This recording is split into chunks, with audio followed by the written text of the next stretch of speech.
Hello everyone, it's me Okrujan. Today I am going to read Charlotte's Web, 6078, The Cricket. Chapter 15, The Cricket.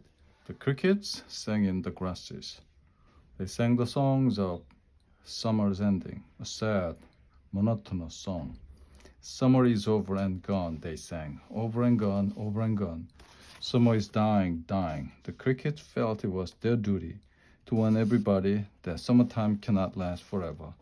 Even on the most beautiful days in the whole year, the days when summer is changing into fall, the crickets spread the rumor of sadness and change. Everybody heard the song of the cricket. Avery and Fun, Arable heard it as they walked the dusty road. They knew that school would soon begin again. The young geese heard it and knew that they would never be little goslings again. Charlotte heard it and knew that she hadn't much time left. Mrs. Zuckerman, at work in the kitchen, heard the crickets, and a sadness came over her too.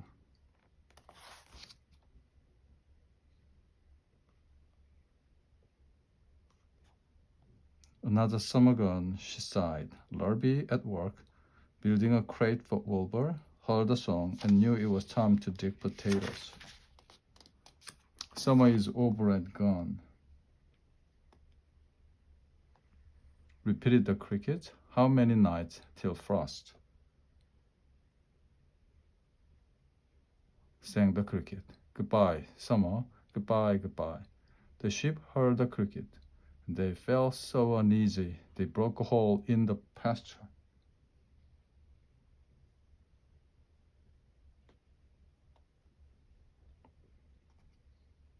And wandered up into the field, across the road. The gander discovered the hole and led his family through. They walked to the orchard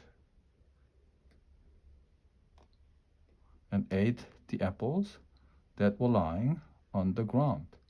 A little maple tree in the swamp heard the cricket sing.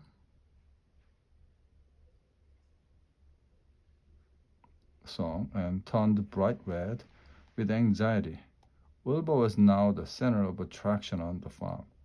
Good food and regular hours were showing results. Wilbur was a pig any man would be proud of. One day, more than 100 people came to stand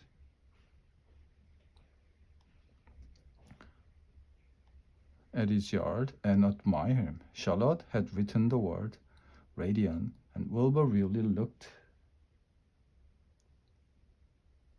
radiant as he stood in the golden sunlight. Ever since the spider had befriended him, he had done his best to live up to his reputation. When Charlotte's Web said some pig, Wilbur had tried hard to look like some pig. When Charlotte's Web said terrific, Wilbur had tried to look terrific. And now that the web said radiant,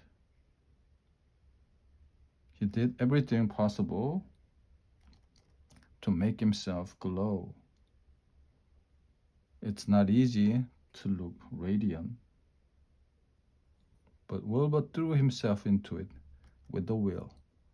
He would turn his head slightly and blink his long eyelashes. Then he would breathe deeply.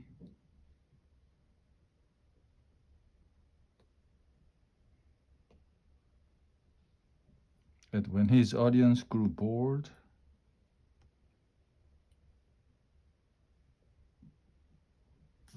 he would spring into the air and do a backflip with a half twist. At this, the crowd would yell and cheer. "How's that for a pig?" Mr. Zuckerman would ask, well pleased with himself that pig is radiant. Some of Wilbur's friends in the barn worried for fear all this attention would go to his head and make him stuck up, but it never did.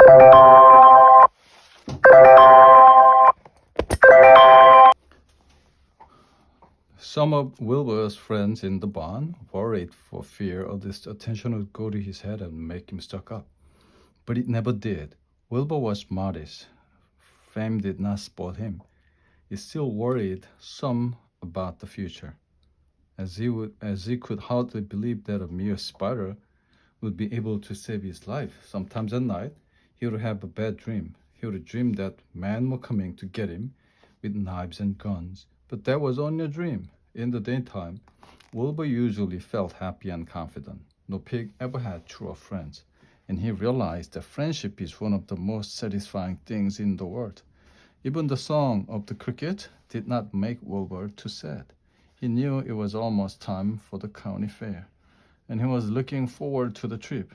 If he could distinguish himself at the fair, maybe win some prize money, he was sure Zuckerman would let him leave. Charlotte had worries of her own, but she kept quiet about them. One morning, Wilbur asked her about the fair. "You're going with me, aren't you, Charlotte?" he said. "Well, I don't know. The fair comes at a bad time for me. I shall find it inconvenient to leave home, even for a few days." "Why?" "Oh, I just don't feel like leaving my web. Too much going on around here." "Please come with me." "Back, Wilbur. I need you, Charlotte. I can't stay going to the fair without you. You have just got to come."